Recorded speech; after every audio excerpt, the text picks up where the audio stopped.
할렐루야. 거룩하고 복된 주님의 날입니다. 지난 한 주간도 하나님께서 우리에게 크신 은혜와 평강으로 인도해 주셨습니다. 또 이렇게 하나님 앞에 불러주신 것 얼마나 감사한 일인지 모릅니다. 그 감격과 감사를 가지고 이 시간 하나님을 찬양하고 주님을 예배할 수 있기를 소원합니다. 우리 다 함께 자리에서 일어나셔서 우리 마음과 뜻과 또 힘과 정성을 다해서 여호와 하나님께 영과 진리로 예배드리겠습니다.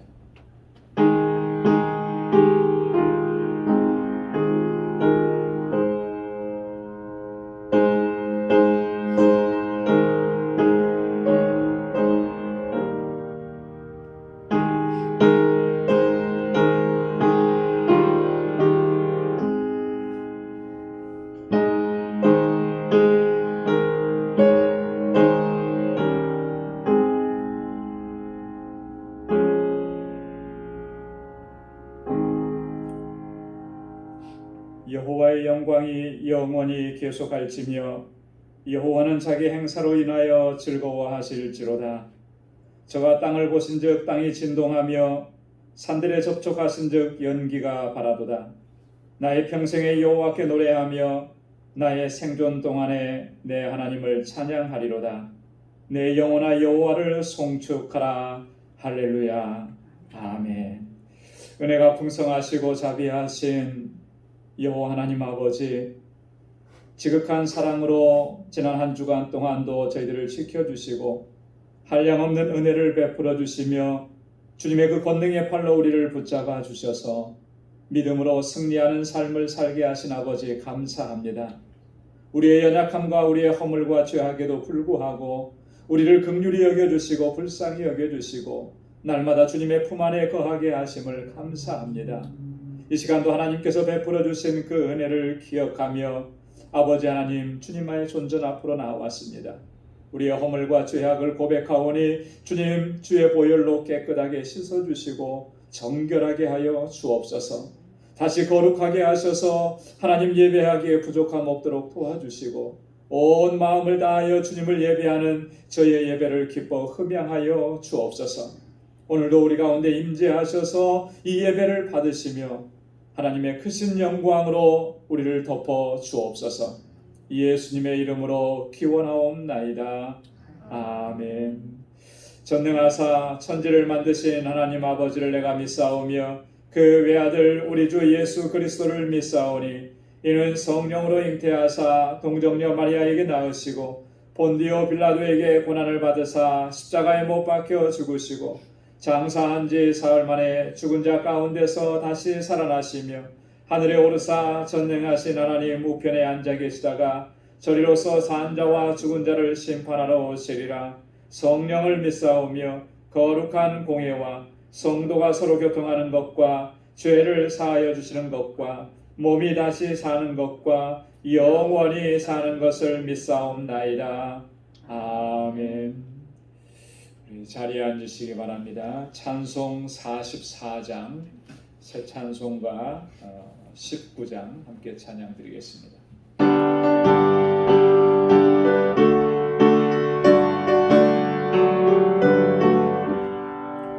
찬송하는 소리에서 사랑 기뻐하도다. 하늘 아버지의 이름 거룩합니다. 천하 사람 찬양하자. 거룩한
사랑과 은혜가 풍성하시는 거룩하신 하나님 아버지, 주님을 사랑합니다.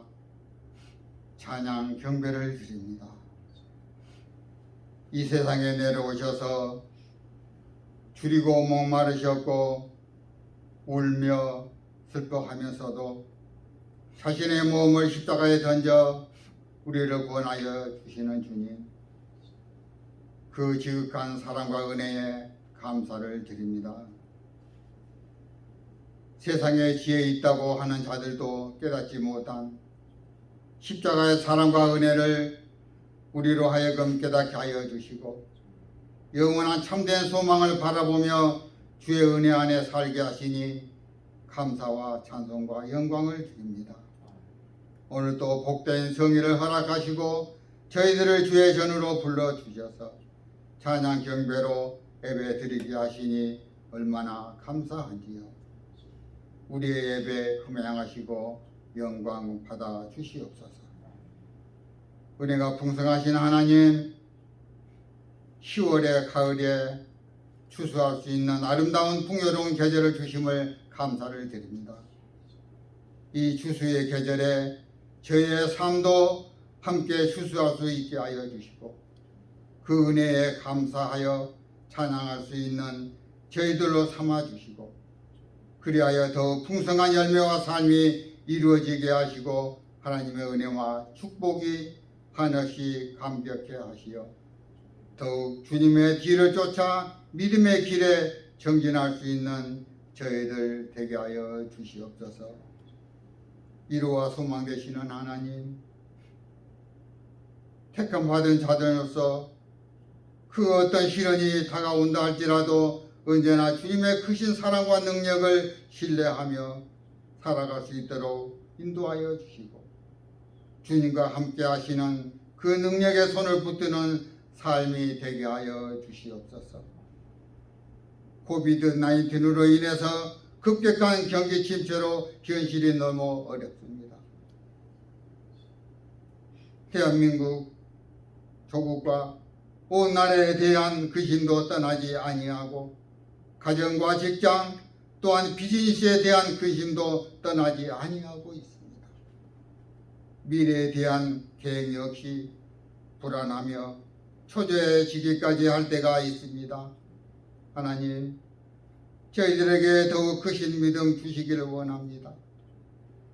저희들의 삶 속에서 만나는 슬픔이나 고통이 있다 하더라도 굳센 믿음 속에서 낙심하고 좌절하지 않도록 도우시고 저희들로 하여금 연약한 인생을 살지 않도록 도와주시고 은혜 더하여 주시옵소서.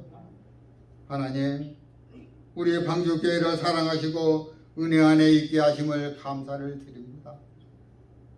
어렵고 힘든 상황에 계속된다 할지라도 주님의 교회만큼은 생명을 살리는 은혜의 담비가 늘 충만하게 하옵시고 은혜를 받는 초목이 힘있게 되살아나듯이 생명력으로 넘쳐서 성장하는 교회가 되게 하여 주시옵소서.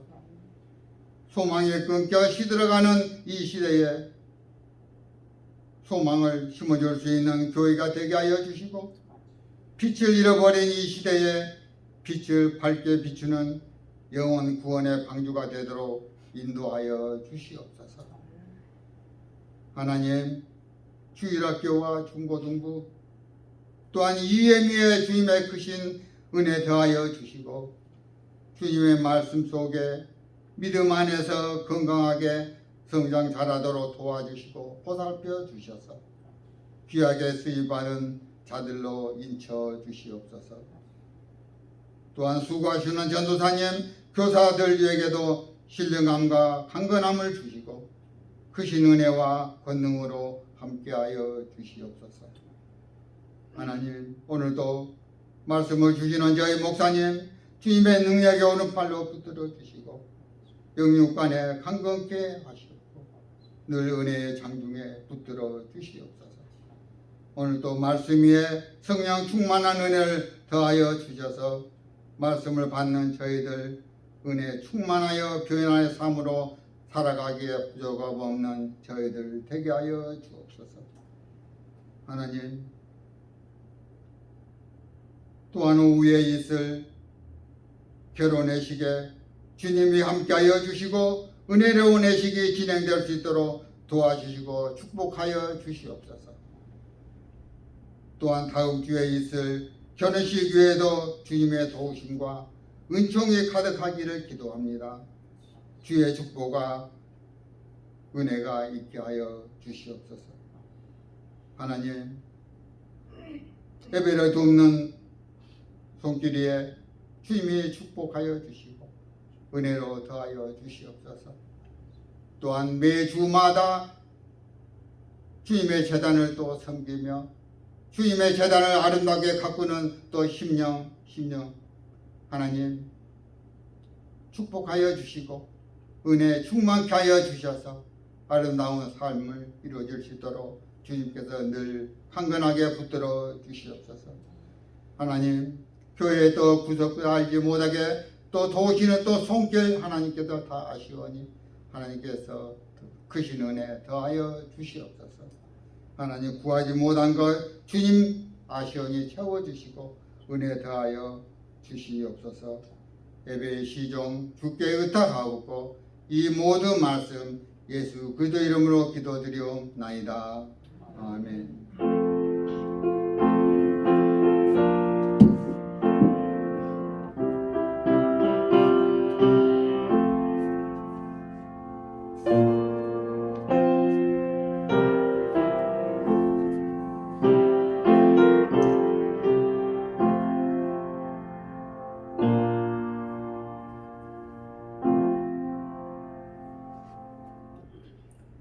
오늘 우리에게 주시는 하나님의 말씀, 우리 신약 성경 베드로전서 제 4장 12절에서 14절까지 말씀입니다.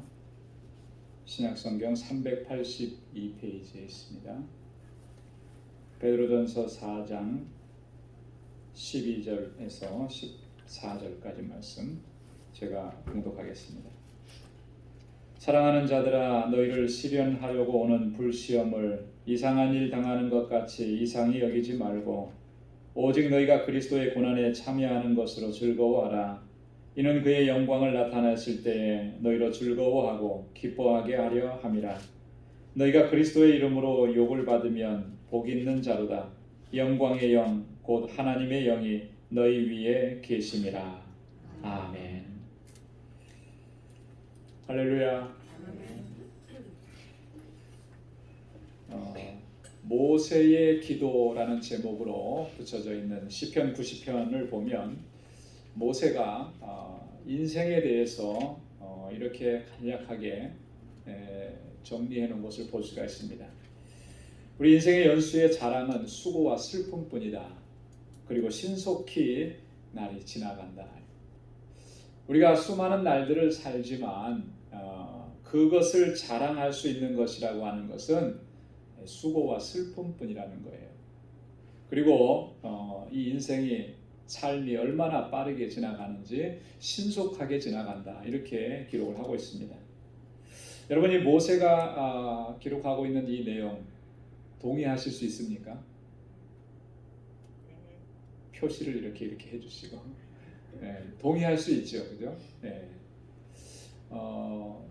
우리가 살아가는 삶 속에 참 이런 어떤 슬프고 고통스럽고 괴로운 일이 없었으면 좋겠지만 그거는 정말 소원인 거고요.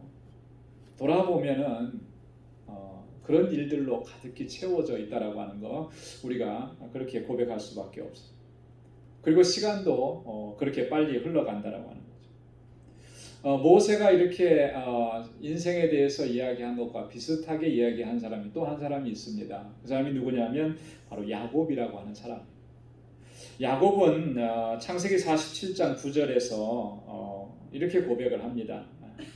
내 인생의 세월은 나그네 길의 세월이었다. 나그네 길에서 내가 지금까지 살아온 삶은 나그네 인생이었다.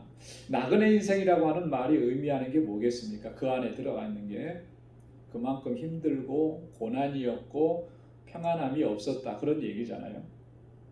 그리고 또 이렇게 얘기합니다. 그가 험악한 세월을 보내었나이다. 험악한 세월을 보내.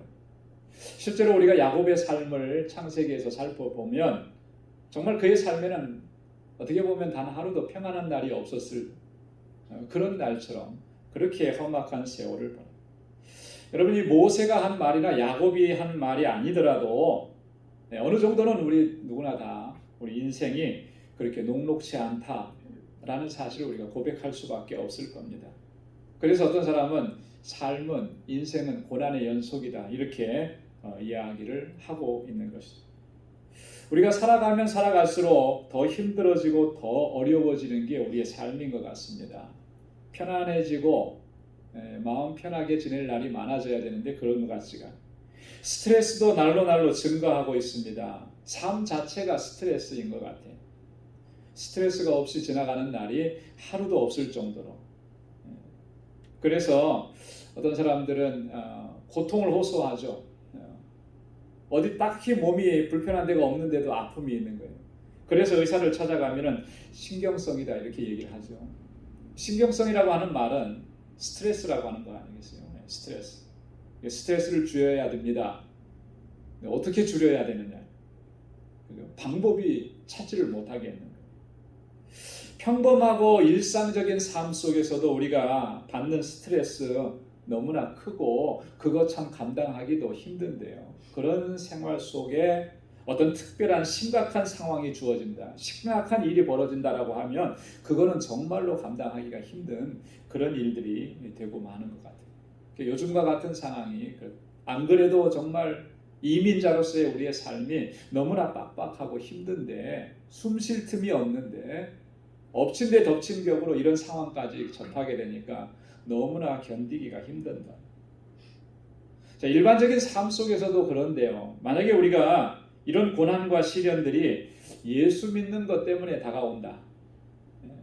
신앙생활하는 것 때문에 주님의 일을 감당하다가 이런 고난을 겪게 된다라고 하면 여러분 그거 어떻게 이해하고 어떻게 받아들일 수가 있겠습니까?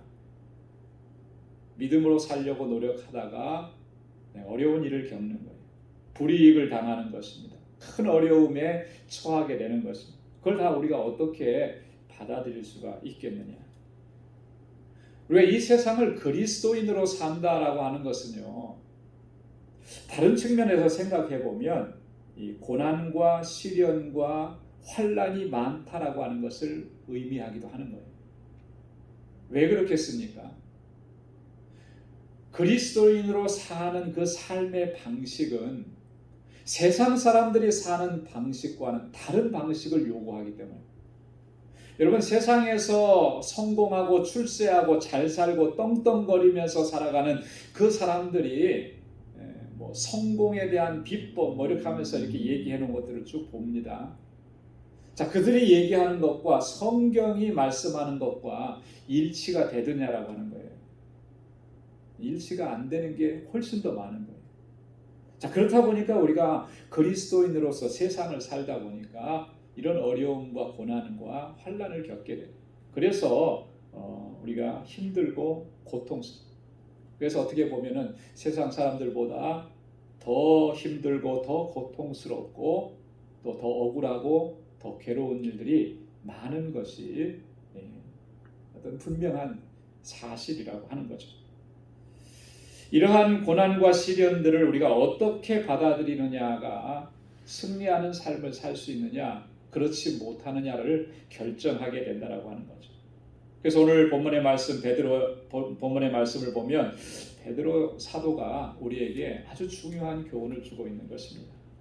믿음으로 우리가 끝까지 승리하는 삶을 살 수 있으려면 이런 고난과 시련을 어떻게 우리가 받아들이고 어떻게 대처해야 되는지 그걸 말씀해주고 있다라고 하는 것입니다. 그래서 오늘 이 시간을 통해서 베드로를 통해서 주신 이 말씀들을 다시 한번 우리 마음속에 깊이 새기고 우리 앞에 당한 이러한 시련과 고난의 시간들을 믿음으로 잘 이겨낼 수 있는 우리 모두가 될 수 있기를 소망합니다. 우리 12절 말씀을 한번 같이 한 목소리로 읽어보도록 하겠습니다. 자, 12절 말씀이요. 다 같이 시작. 사랑하는 자들아 너희를 시련하려고 오는 불시험을 이상한 일 당하는 것 같이 이상히 여기지 말고. 아멘. 네. 우리를 시련하려고 다가오는 이런 불시험, 고난, 환난, 역경 이런 것들을 이상하게 여기지 말라. 여러분, 이상하게 여기지 말라라고 하는 말은 다른 말로 표현하면 어떻게 여기라는 겁니까? 당연하게 여기라. 그죠? 마땅하게 여기라. 나를 고통스럽게 하고 나를 괴롭게 하게 하는 고난을 가져다주는 이러한 일들이 내게 닥쳐왔는데 그거 이상하게 바라보지 말라. 그거 당연한 일이다. 이렇게 받아들이라는 거예요. 여러분, 이게 쉬운 일은 아니죠. 그죠? 당연하게 받아들이는 게 이게 쉽지는 않아요. 언젠가 한번 말씀을 드린 적이 있는 것 같은데 저는 개인적으로 중학생 시절에 갑작스럽게 저에게 닥쳐온 그런 고통스러운 일을 이런 식으로 반응을 하면서 참 힘든 시기를 겪었던 적이 있습니다. 너무나 갑작스럽게 예상치도 못하게 그런 일들을 겪었기 때문에 너무나 이게 불합리하다고 생각합니다. 왜 나에게 이런 일들이 왜 나에게 이런 고통스러운 일들이 일어나야만 하는 것입니까? 하나님을 향해서 끊임없이 그렇게 묻고 반항하고 불평하고 원망. 중학교 2학년 때 저희 어머니께서 갑자기 돌아가셨어요. 뭐 지병이 있으셨던 것도 아니고 어떤 불의의 사고를 당하셨던 것도 아니고 과로로 인해서 뇌출혈을 일으키셨는데 오전에 뇌출혈을 일으키셨는데 그날을 넘기지 못하고 소천하신 거예요. 그래서 저는 어머니의 임종도 사실 보지를 못했죠.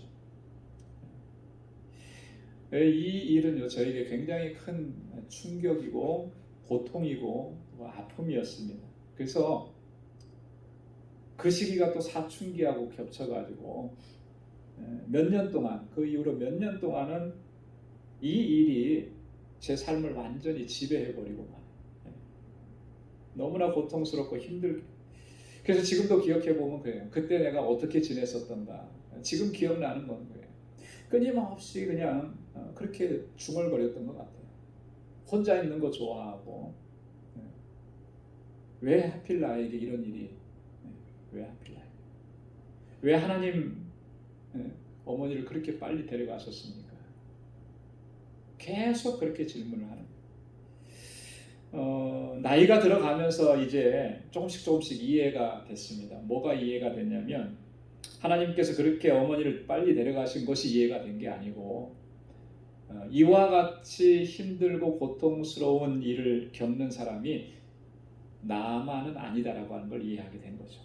주변을 보니까 나보다 더 힘들고 나보다 더 고통스러운 일을 겪은 사람이 훨씬 더 많다라고 하는 것을 이제 보게 되었다. 그러고 나니까 이제 조금씩 그 상황 속에서 벗어날 수가 있게 되더라. 여러분이 우리가 정말 예기치 못했던 상상을 초월하는 그런 고난이 다가왔을 때 여러분 우리는 어떻게 반응을 했습니까? 한번 지나온 시간들을 한번 돌아보시기 바랍니다. 아마도 대부분은 다 그렇게 반응을 했습니다. 어떻게 이런 일이 나에게 일어날 수 있을까? 이건 말도 안 되는 일이다. 왜 하필이면 나에게 이런 일이? 여러분 그렇게 아마 반문하고 또 반문하고 질문했던, 그렇게 그 고난을 받아들였던 우리의 모습이 아닌가 그런 생각을 해봐요. 만약에 우리가 끝까지 그렇게 반응만 한다면 과연 이 고난과 역경을 이겨낼 수 있겠는가? 결코 이겨낼 수가 없다라고 하는 거예요. 오늘 우리 그리스도인들이 그러면 어떻게 그러한 것들을 대해야 하고 대처해야 하는가? 가장 중요한 기본적인 자세를 오늘 베드로가 우리에게 얘기해 주는 거예요. 그거 당연하고 마땅한 일로 받아들여라. 당연하고 마땅한, 이상하게 여기지 말라라고 하는 거예요. 이상하게 여기면서 불평하고 원망하지 말라라고 하는 것입니다. 그렇게 한다면 결국에는 실패하고 절망하고 좌절하는 삶밖에는 겪을 수가 없다라고 하는 것을 우리에게 얘기해 주는 거예요. 고난은요 결코 이상한 일이 아니에요. 특별히 우리 그리스도인들에게 닥쳐오는 이런 고난과 시련과 환난은 전혀 이상한 일이 아니라는 거예요. 당연한 일이고 마땅한 일이라고. 그걸 인정하는 것이 이 고난을 이겨내는 첫 번째 중요한 단추가 된다고 하는 것입니다. 두 번째는 우리가 그러면 어떻게 해야 되겠느냐? 13절 말씀입니다. 13절 말씀 함께 같이 읽어보겠습니다. 시작. 오직 너희가 그리스도의 고난에 참여하는 것으로 즐거워하라. 이는 그의 영광을 나타내실 때에 너희로 즐거워하고 기뻐하게 하려 함이라. 아멘. 자, 그리스도의 고난이 이런 고난이 다가왔을 때 우리가 두 번째로 취해야 될 자세는 뭐냐면 그 가운데 하나님의 놀라우신 섭리가 있다라고 하는 것을 우리가 알아야 된다라고 하는 것이죠. 그냥 찾아온 고난은 아니라는 거예요. 우연히 찾아온 고난은 아니라고 하는 것입니다. 이것이 성경이 우리에게 증거해 주시는 아주 중요한 내용이라고 하는 거예요. 여기 보면은 고난이 있을 때 즐거워하라, 즐거워하라, 기뻐하라 이렇게 얘기하는데 여러분 어떻게 보면 이 말씀은 굉장히 불합리해 보이잖아요. 그죠? 내가 지금 고통스러운데, 내가 지금 괴로운데, 내가 너무너무나 힘든데 그거로 인해서 기뻐하라, 즐거워하라. 여러분 이 말씀을 하면 받아들일 수가 있겠습니까? 정말 그래서 우리 성도님들 가정에 이렇게 신방을 하고 어려운 가정들을 위해서 이렇게 말씀으로 권면할 때 어떨 때는 참 벽에 부딪힌다는 느낌을 많이 받아요. 왜냐하면 성경에서 말씀하고 있는 주님께서 말씀하고 계시는 그 위로와 소망의 메시지는 바로 이런 메시지잖아요. 자, 그런데 이게 직접적으로 이렇게 마음의 위로가 되고 또 우리의 마음을 만져주는 그런 말씀이 되지 못하더라고요. 왜? 고난이 너무나 크고 지금 당하는 이런 환난이 너무나 고통스러우니까 그 상황 속에서 어떻게 이걸 기뻐하고 어떻게 그것을 즐거워하게 어떻게 그걸 당연하게 받아들일 수 있겠느냐. 그래서 종종 사람들은 이렇게 얘기해요. 원론적으로는 그렇지만 실제적으로는 그런 게 아니지 않느냐. 당신이 내가 겪는 이런 고난을 겪어보지 못했으니까 그런 말 하는 거지. 당신도 그런 고난을 겪으면 그렇게 말할 수가 없을 것입니다. 아마 이렇게 얘기할 수도 있을 거예요. 정말 그런 것인가? 근데 오늘 본문 말씀에 13절에 보면 우리 주님께서 너무나 중요한 말씀을 해요. 너무나 복된 말씀을 해주세요. 왜 우리가 그 고난을 통해서 즐거워할 수 있고 기뻐할 수 있느냐라고 하면 두 가지를 얘기해 주잖아요. 첫째는 그리스도의 고난에 참여하는 것이다 이렇게 말씀합니다. 그리고 두 번째는 보면은 그리스도께서 그 영광을 나타내실 때에 우리로 하여금 즐거워하고 기뻐하게 하려 하십니다. 하나님께서 이 우리가 당하는 고난 속에 담아 놓으신 그 놀라우신 섭리 역사는 바로 이런 거라는 거예요. 이걸 볼 수 있어야 된다는 거죠. 여러분 이게 얼마나 놀라운 말씀인지 몰라요. 우리가 신앙생활하면서 믿음으로 살면서 참 많은 힘든 일들을 겪었고 시련도 환난도 겪었고 억울하고 부당한 일들도 많이 겪었는데 그래서 늘 속상해하고 하나님께 불평하고 원망하기도 했었는데 그런데 하나님께서는 그 고난 속에 이처럼 놀라운 섭리를 담아두셨다라고 오늘 베드로를 통해서 우리에게 말씀을 해주고 계시잖아요. 우리가 그리스도의 고난에 참여하는 것으로 알고 즐거워하라. 여러분 이 말씀은요 너무너무나 황홀하고 너무너무나 영광스러운 그런 말씀이에요. 아버지 하나님께서 우리를 그렇게 대해 주십니다. 우리가 어찌 감히 그리스도의 고난에 참여할 수가 있겠습니까? 주님께서 당하신 그 고난이 어떠한 고난인 것을 우리가 너무나 잘 아는데 내가 당하고 있는 이런 고난, 예수 믿는 것 때문에 당하는 어려움, 환난, 억울함 이런 것들을 내가 겪고 있으면 하나님이 뭐라고 그걸 여겨주신다는 거예요. 너는 지금 그리스도의 고난에 참여하고 있는 것이다. 그렇게 말씀해 주시나요? 너무나 황홀하지 않습니까? 이게 뭐라고, 그죠? 이게 어떻게 십자가의 고난에 비견할 수가 있는 것이겠습니까? 주님께서 피 흘리시고 고통당하는 일에 어떻게 비교할 수가 있는 거죠? 조금도 비교할 수가 없는 것인데 하나님은 그렇게 여겨주신다는 거예요. 할렐루야. 그러니까 즐거워하라는 거죠. 그것으로 끝나지 않고 그리스도의 영광에도 참여하게 하신다는 거예요. 여러분, 주님이 영광 가운데 임하시면 그 모습이 어떠할 것 같습니까? 우리가 상상할 수 있는 상상으로 다 동원한다 그래도 그걸 다 표현할 수가 없을 것 같아요. 여기서 말씀하고 있는 그의 영광을 나타내실 때라고 하는 것은 주님이 다시 오시는 그때를 얘기하는 거예요. 주님이 재림하실 때 그때를 얘기하는 거예요.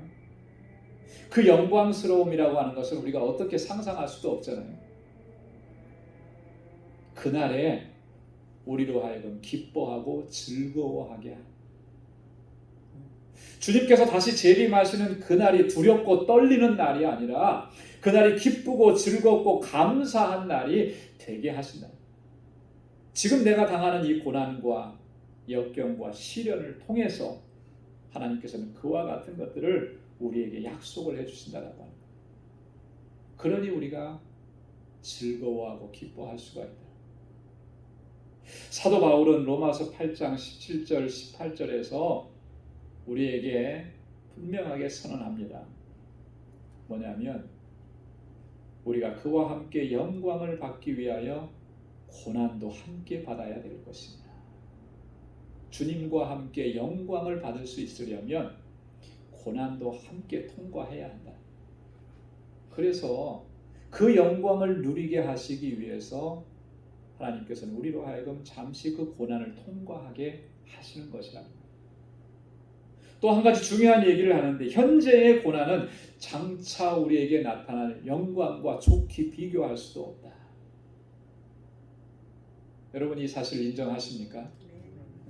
지금 내가 당하고 있는 고난, 이게 내 인생의 전부인 것 같은데, 그런데 장차 나타날 그 영광, 주님으로 말미암아 우리에게 주시는 그 영광과는 비교할 수도 없는 것이라. 여러분 이게 우리가 이해가 어렵다면 운동 선수들을 보면 아죠. 운동 선수 얼마나 피땀 흘려서 운동하고 훈련하고 연습합니까? 그죠? 고통스럽게 하는데 그래서 그 훈련하는 것이 정말 그 사람의 인생의 전부예요. 그죠? 너무나 괴롭고 그래서 중간에 포기하고 싶을 때도 많고. 자, 그런데 그 모든 것들을 다 이겨내고 마지막에 챔피언의 자리, 그 자리에 우뚝 서게 되면 그 사람이 누리는 영광은 어떨까요? 그 사람은 죽을 때까지 챔피언이에요. 그렇잖아요. 그죠? 우리나라에서 올림픽에 나가서 금메달 딴 사람 제가 이렇게 보니까요. 은퇴한 지 수십 년 지났어요. 그래도 그 사람에게 붙여지는 칭호는 뭐냐면 올림픽 금메달 리스트. 얼마나 영예스럽고 영광스럽고. 자, 그걸 생각한다면 우리가 당하는 이 고난을 겪고 그 이후에 그리스도로 말미암아 주시는 그 영광은 그런 것들하고 비교할 수가 있겠습니까? 비교할 수 없는 그런 영광을 우리에게 예비해 놓으셨다라고. 그래서 우리가 고난을 당할 때, 환난이 있을 때, 너무나 고통스럽고 시련이 있을 때 하나님께서 이것을 통해서 우리에게 예비해 주신 이 놀라우신 약속들을 분명하게 붙잡는다면 우리가 넉넉히 이겨내고 승리하게 될 줄로 믿습니다. 마지막으로 세 번째는요, 14절 말씀입니다. 우리 한번 다 같이 14절 함께 읽겠습니다. 시작. 너희가 그리스도의 이름으로 욕을 받으면 복이 있는 자로다. 영광의 영 곧 하나님의 영이 너희 위에 계시니라. 아멘. 그리스도의 이름으로 욕을 받으면 우리가 복이 있는 사람이에요. 할렐루야. 예수 믿는다는 것 때문에 예수 믿으면서 우리가 누군가에게 욕을 먹고 불합리한 일을 당하면 우리가 복 있는 사람이라는 거예요. 그래서 여러분 그렇게 생각해요. 누가 나에게 너 교회 다니면서 뭐 하면서 막 욕을 하면 웃으셔야 돼요. 왜냐하면 욕을 한번 먹을 때마다 내 복은 자꾸 쌓여가는 겁니다. 할렐루야. 아멘도 약하고. 욕을 많이 먹으면 좋은 거예요. 그래서 우리 그런 말 있잖아요. 장수의 비결이 여러 가지가 있어요. 그죠? 장수의 비결이. 여러분 오래 살려고 하면은 뭐가 있어야 돼요? 결론부터 얘기하시면 안 돼요. 잘 드셔야죠. 식사도 잘 하셔야 되고, 예? 그리고 운동도 열심히 해야 되고, 마지막에 하나가 뭐냐면 욕을 많이 먹어야 된다. 욕 많이 먹으면 장수한다 그래요. 자, 그런데 아무리 욕을 많이 먹는 것이 장수의 비결이라고 하더라도 욕 먹는다는 것처럼 기분 나쁜 일은 없잖아요. 그죠? 미국 사람들 참 욕 잘해요. 운전하고 가다 보면 자기가 잘못해놓고도 막 저한테 손가락질하면서 욕을 합니다. 그러면 기분이 되게 나빠요. 한 몇 시간 동안은 이 마음이 진정이 안 돼. 욕 먹는다는 것은 사실 그렇게 유쾌한 일이 아니잖아요. 모욕적인 언사를 듣고 욕을 먹는다는 건 참 불쾌하고 속상한 일입니다. 그런데 오늘 사도 베드로가 오늘 뭐라고 얘기하느냐면 그리스도의 이름으로 예수 믿는다는 것 때문에 믿음으로 살다가 욕을 받으면 그것이 우리에게 복이 된다고 말씀을 하는 거예요. 베드로가 하는 이 말씀은요, 마태복음 5장 11절에서 예수님께서 하신 말씀을 그대로 전해주는 것입니다. 예수님 뭐라고 말씀하셨습니까?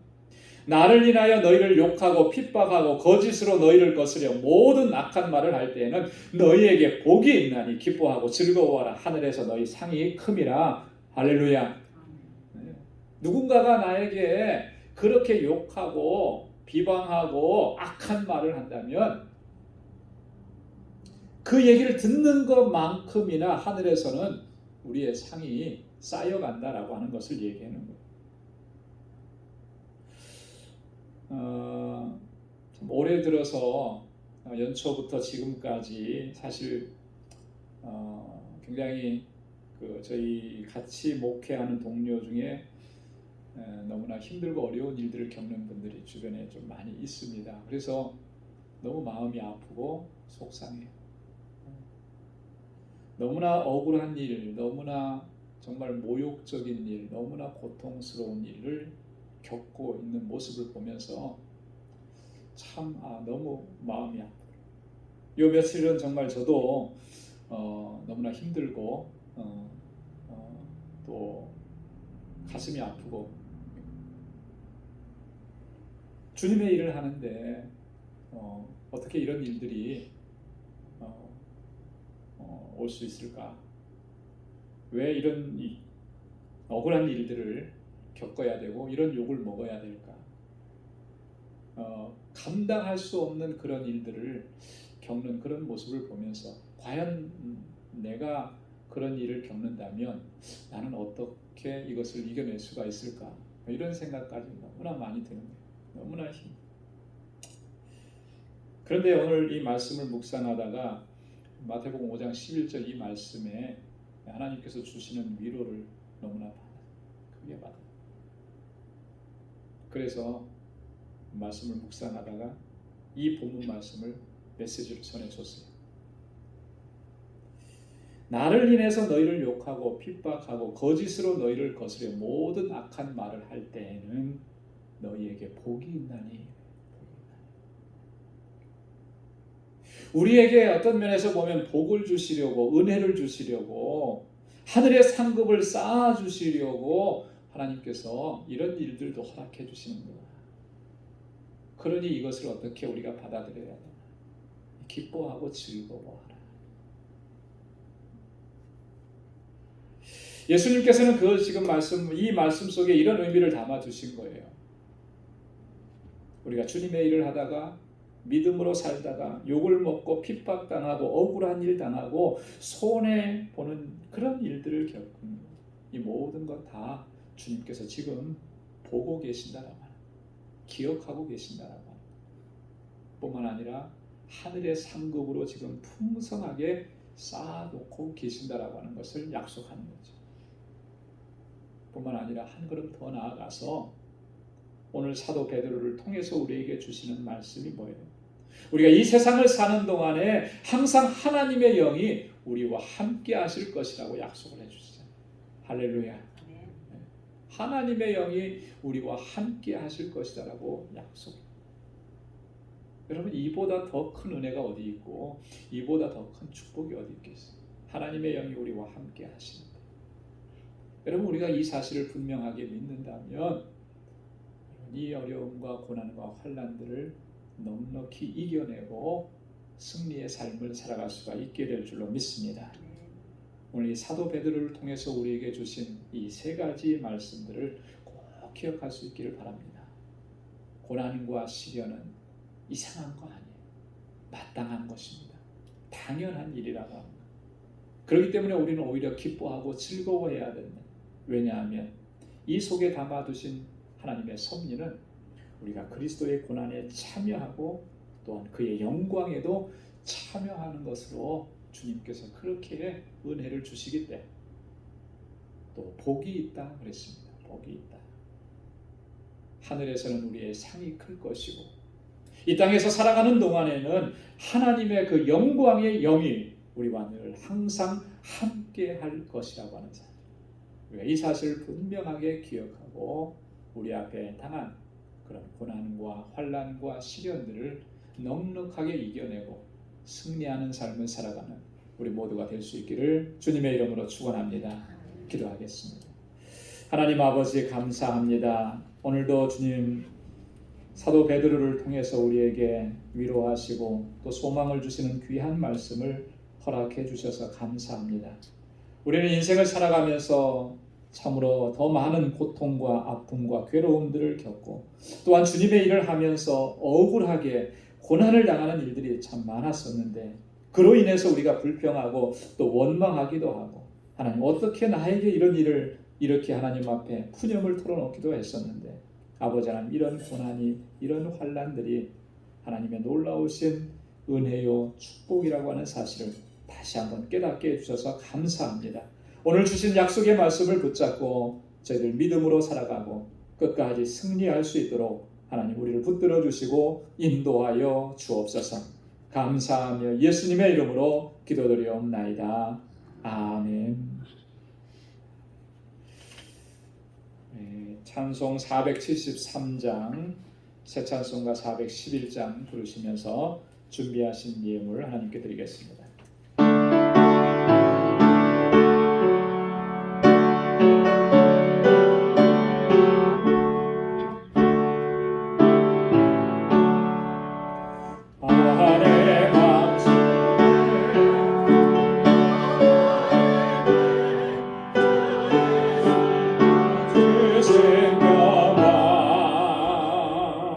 시험 낙점하고 흔들리지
오늘 이 거룩하고 복된 날에 저희들이 이렇게 주님의 존전에서 주님을 찬양하고 주님을 예배케 하시니 감사합니다.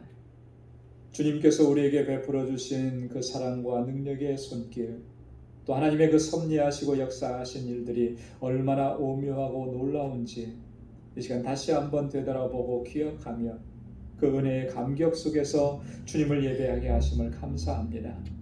세상에서 만나는 여러 가지 환난과 고난과 시련 때문에 때때로 넘어지고 쓰러지고 낙심하고 하나님을 향하여 원망할 때도 있었지만 그때마다 하나님 우리를 다시금 일으켜 세워주시고 은혜의 보좌 앞으로 불러주시고 주님의 그 십자가의 구속의 은혜로 우리를 품어주시니 하나님 감사합니다. 나의 나된 것은 오직 하나님의 은혜입니다. 우리가 그렇게 고백할 수 있도록 이끌어주시니 고맙고 감사합니다. 아버지께서 베풀어 주신 그 사랑과 은혜를 기억하며 이 시간 주님께 예배하며 우리에게 허락해 주신 물질을 구별하여서 감사의 예물로 드립니다. 하나님, 고난과 환난과 시련 속에도 하나님의 놀라우신 섭리와 은혜와 축복이 있음을 믿음의 눈으로 보게 하시고 또 감사하며 주님께 영광 돌리는 삶을 살아갈 수 있도록 우리를 붙잡아 주옵소서. 11조의 예물을 구별하여 드리며 나에 대한 하나님의 주권을 인정하고 하나님께 온전하게 순종하고 믿음으로 살아가기로 결단합니다. 우리의 삶을 주께서 인도해 주셔서 하나님 오직 주님의 영광을 위해 살아갈 수 있도록 우리를 붙잡아 주옵소서. 땅끝까지 이르러 내 증인되라고 하신 우리 주님의 명령을 기억하며 이 시간 선교의 예물을 구별하여 드리고 내 이웃을 내 몸과 같이 사랑하라고 하신 주님의 말씀을 기억하며 구제의 예물을 구별하여 드립니다. 하나님, 항상 주님의 마음을 품고 세상을 바라볼 수 있는 저희들 되게 하여 주옵시고 드려진 이 예물이 쓰여지는 그곳에서 하나님의 영광만이 드러나게 하시고 하나님의 사랑이 전해질 수 있도록 주께서 역사하여 주옵소서. 건축 예물을 구별하여 드렸습니다. 하나님께서 세워주신 우리 방주교회가 정말 하나님의 은혜 가운데 든든하게 서가고 주님의 주신 사명을 잘 감당하는 귀한 구원의 방주가 되도록 역사하여 주옵시고 우리 모두가 한 마음과 한 뜻이 되어서 주님의 뜻을 이루어가는 귀한 믿음의 공동체가 되도록 주님 이끌어 주옵소서. 아버지 하나님, 당신의 귀한 백성들 주님 눈동자와 같이 지켜주시고 보호해 주시며 또 한 주간을 살아갈 때에도 주의 주시는 능력으로 승리하게 하시고 저희의 가정과 또 저희의 직장과 저에게 허락해 주신 믿음의 기업들을 든든하게 붙들어 주시고 형통케 하여 주옵소서. 감사하오며 예수님의 이름으로 봉헌 기도드리옵나이다. 아멘. 우리 전후좌우에 계신 분들과 함께 인사 나누시기 바랍니다. 샬롬, 주님의 평강이 함께하길 바랍니다. 한 주간 동안 잘 지내셨지요? 손도 많이 흔들어 주시고 주님의 은혜가 가득하길 바랍니다. 늘 강건하시기를 바랍니다. 우리 교회 소식 전해드리겠습니다.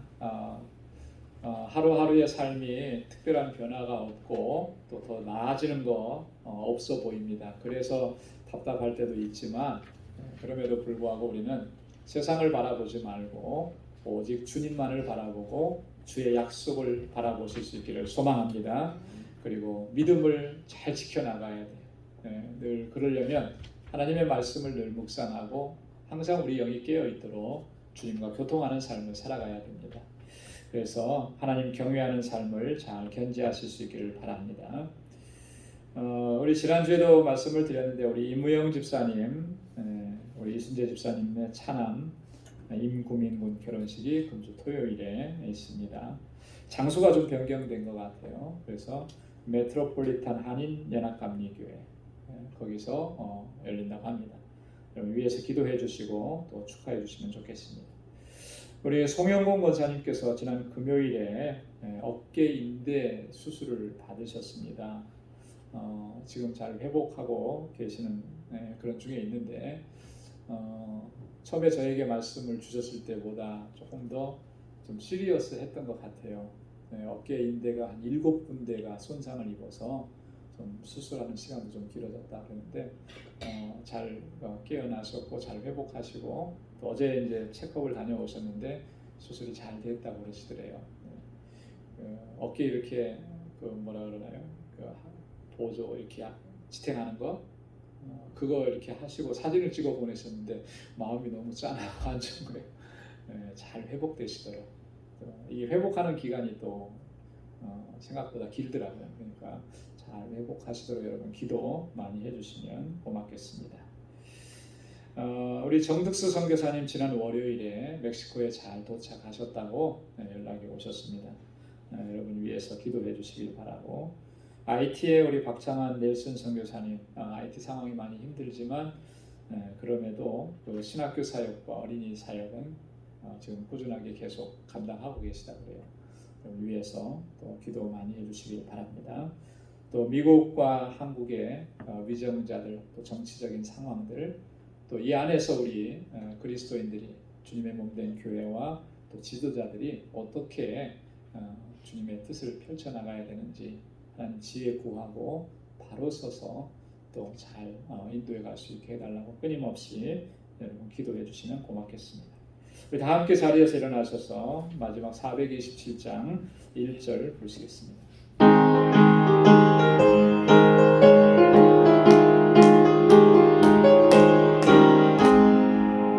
내가 매일 기쁘게 술래 얘기를 해가는 주의 팔이 나를 안노하며 내가 주의 큰 복을 받는 참된 비결은 주의 영이 함께함이라. 성령이 계시네 할렐루야 함께하시네. 좁은 길을 걸으며 밤낮 기뻐하는 것 주의 영이 함께함이라. 아멘. 이제는 우리 주 예수 그리스도의 무한하신 은혜와 하나님 아버지의 크고 놀라우신 사랑과 성령의 위로 교통 충만하심의 역사가 우리에게 다가온 이러한 여러 가지 고난과 시련과 환난들을 믿음으로 잘 이겨내고 그 안에 담겨져 있는 하나님의 약속을 붙잡고 소망 가운데 견고하게 서기를 결단하는 우리 방주의 모든 믿음의 권속들과 저들의 가정과 직장, 생업의 터전 위에 이제로부터 영원까지 함께 하시기를 간절히 축원하옵나이다. 아멘.